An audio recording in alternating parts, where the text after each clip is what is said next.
ஆனை முகத்தான் அரண் ஐந்து முகத்தான் மகன் ஆறு முகத்தான் உடன் அவதரித்தான் அவன்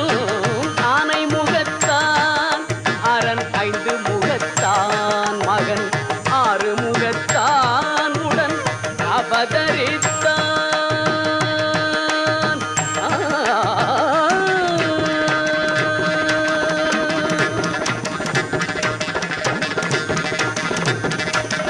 ஞானம் அளிப்பான் என்றும் நலம் அளிப்பான் ஞானம் அளிப்பான்